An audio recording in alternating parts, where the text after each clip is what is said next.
Hello dear student, আজকে তোমাদের সামনে আমি এমন একটা ইম্পর্টেন্ট জিনিস তুলে ধরতে চলেছি যেটা যে কোনো কম্পিটিটিভ এক্সামের জন্য কিন্তু ভীষণ ইম্পর্টেন্ট। প্রথমে আমি এই জিনিসটি সম্পর্কে আলোচনা করব, তারপর ভিডিও শেষে গিয়ে ডিসকাশন করব প্রিভিয়াস ইয়ারের কম্পিটিটিভ এক্সামে এখান থেকে কী কোয়েশ্চেন এসেছিল। তো আজকে আমরা যে জিনিসটা জানবো সেটা হচ্ছে মানুষের দাঁতের ফর্মুলা। তো প্রথমেই জেনে নিই একজন প্রাপ্তবয়স্ক মানুষের দাঁতের ফর্মুলা কত। আমরা সবাই জানি 2, 1, 2, 3 ইনসিজার, ক্যানাইন, প্রিমোলার, মোলার। 2, 1, 2, 3। তো আমরা এবার জেনে নেব প্রত্যেকটা দাঁতের সংখ্যা কত। তো ইনসিজারের সংখ্যা কটা? দুটো, সংকেত হচ্ছে 2, 2, 2, 2, 4 দুগুণে 8টা। ক্যানাইন থেকে কটা? উপরে একটা, নিচে একটা, 4 অক্ষে 4টা।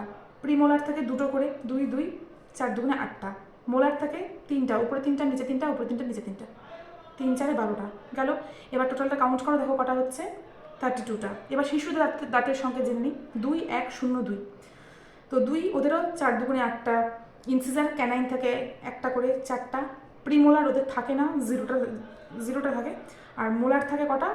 4 দুগুণে 8টা। টোটালটা কাউন্ট করো, দেখো 20টা হচ্ছে। এবার এখান থেকে প্রিভিয়াসের যে কোয়েশ্চেনটা এসেছিল এসএসসি জিডিতে, সেটা হচ্ছে জানতে চেয়েছিল একজন প্রাপ্তবয়স্ক মানুষের ইনসিজারের সংখ্যা কত। তো আমি এখনই বললাম ইনসিজারের সংখ্যা কটা? দুটো করে, 4 দুগুণে 8টা। তো এটা প্রিভিয়াস ইয়ার এসেছিলো। তো আপকামিং এক্সামে তোমার ক্যানাইন বলো, প্রিমোলার বলো বা মোলারের সংখ্যা জানতে চাইতে পারে। তাহলে আজকে আমরা সেটা বুঝে গেলাম।